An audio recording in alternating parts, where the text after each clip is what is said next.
My name is James Williams Jr., and this is Coffee Habit number 2. I was talking to my cousin Bruce Jr. earlier today. We were having some good laughs, so now I want to give him something special that I found. This is his father, my Uncle Bruce. You guys can get a good look at him.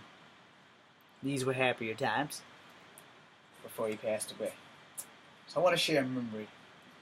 Pretty sure Bruce Jr. doesn't remember it, but I remember it because my dad gave me a hard time after this. I love you, Uncle Bruce.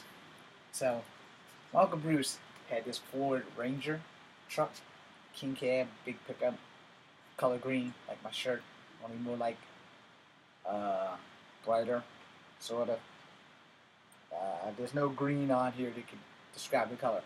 And on the dashboard, no, not the dashboard, the sun visor, he had this picture of this dude with this cool ass cap, like the cap that black kid wears on Fat Albert. Not Mushmouth, not the one with the mask, but the Ray type hat.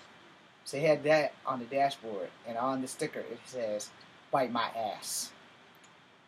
So in honor of my Uncle Bruce, who was always cussing just like me, and telling people to bite his ass, Bruce Jr., I'm not gonna moon you or anything, but I just wanted to tell you, this is one of the finer times I had with your dad. So I also got to tell you this other story, which is pretty much in the same relation to that. So I wanted to go swimming real bad, and my dad didn't have a vehicle. So that I don't get emotional and start crying. My Uncle Bruce, man, in that same damn truck, with the same damn smile. I don't know if you guys can see it, but with that same damn smile. I went over there. I'm a little light skinned. I'm a little bicycle because I really wanted to go swim. I wanted to go swimming so fucking bad. And my dad didn't have a car because his car broke down. And Uncle Bruce, my God, thank you, Uncle Bruce. Thank you for everything you've done. I went over there, and my dad didn't really want to take me swimming. I pretty much got that after we got there. We were going to Newport News. I went over to Uncle Bruce's house, Jersey Park, all hail Smithfield. Anyway, my second home. I got there, and Uncle Bruce asked me what was wrong, and I told him. I said, "Uncle Bruce, I want to go swimming." But Daddy, his car don't work. So I asked my Uncle Bruce if my dad could borrow his truck. And my Uncle Bruce, hella high water, bent over backwards for me and said, "Hell yeah, your dad can borrow the truck. Let me call him." So I called him. Dad rode his bicycle over there, put my bicycle in the back of the truck, and told me we were going swimming. But we had to go home first. So we went home. We didn't drop the bicycles off because we're going to need a ride back from Jersey Park to Riverside or wherever the hell we lived across from Miss Ruffin. And, I'm sorry. We went swimming. I don't think Bruce Jr. went with us because I'm pretty sure that I got an earful all the way across the James River Bridge. So we went swimming. We swam, but I swam in the water maybe 2 or 3 hours. Got back before dark fall.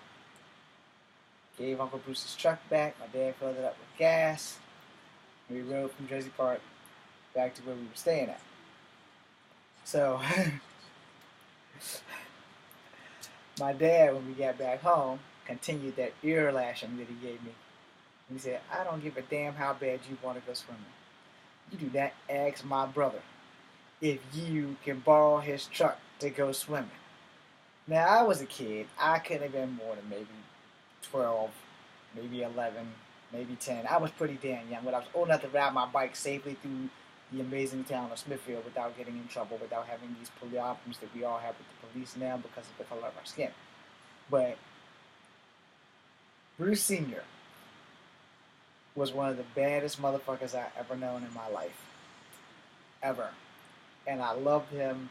I still love him even though he's up in heaven with my dad right now. They're probably looking down at me laughing and saying, "James, don't be telling them these damn stories." But you guys can't do anything while you're up there, so ha ha. Anyway, I got one more from Uncle Bruce.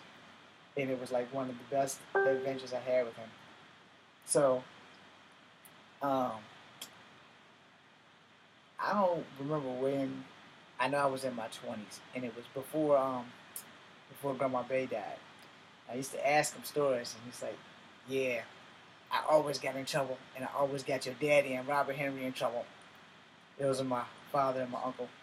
Bruce is the baby of the boys, so of the whole daddy side. Well, anyway, so Bruce was telling me, he's like, yeah. Every time I got in trouble, I got Woody in trouble, and I got Robert Henry in trouble, just because I didn't want to get my ass beat. But Bruce used to do things to lead to trouble. So I'm going to lead to the story now. We were sitting there talking on the porch, and he's like, "Yeah, man." And he's like, somehow or another, my Aunt Ruth had bought up Grandma Ada. And Bruce said, "Yeah, man, every time I always tried to ditch that old Indian woman, but she always caught me. She caught me all the time. She always called mom and daddy, and I always got my ass beat because of that old Indian woman." So I don't know what his relationship was with Grandma Ada, but I don't think it was all that kosher. Where my relationship with Grandma Ada was excellent because she died when I was like 12. So, for guys who didn't get to know Grandma Ada was nice. Or she was just nice to me because if you have Rufan will tell you, Grandma Ada really liked the light skinned kids better. Not my fault. My mom looks white. Anyway, so Uncle Bruce was telling me how he had got this speeding ticket or something. I don't know how many he had, but clearly he had enough that he had this badass Mustang. Not the one he had when we were kids. It was a white, cool-ass Mustang, because that was cool as hell, too. I wish they still had it. But this Mustang was a silverish or grayish Mustang.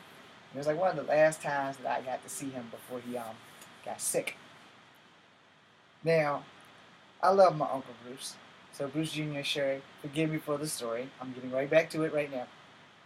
My Uncle Bruce is such a badass, or maybe I'm such a dumbass, that he wanted me to drive the car. And it was an automatic. I don't really like automatics, but I love my Uncle Bruce. So apparently he has some elaborate setup from the police that the car won't start if he has beer on his breath. Now while we were having this story, he just downed like 3 full bottles of beer. And he's like, "Jimmy, I need you to drive me to New Jersey Park." And I'm thinking to myself, "Why don't you drive your damn self?" He said, "Well, I need you to drive me to Jersey Park." But he wouldn't tell me why. So, I'm cool with driving other people's cars. I don't like driving automatics, and I don't want to seem like a little bitch. And I won't gonna just leave my uncle out there stranded.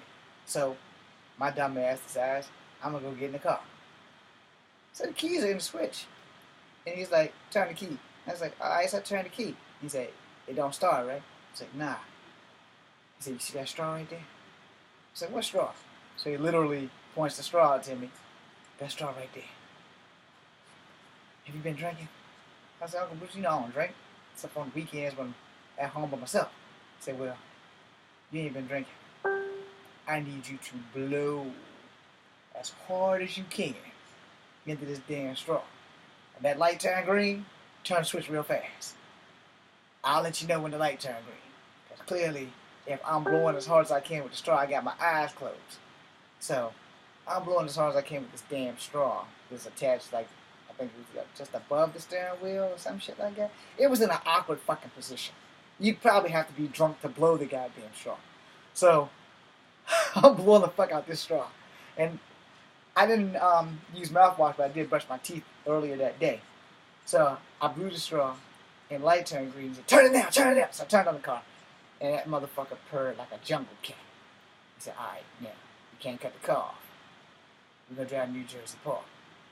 Now, being that I hadn't been to Smithfield in a few years, I'm like, what the fuck is New Jersey Park?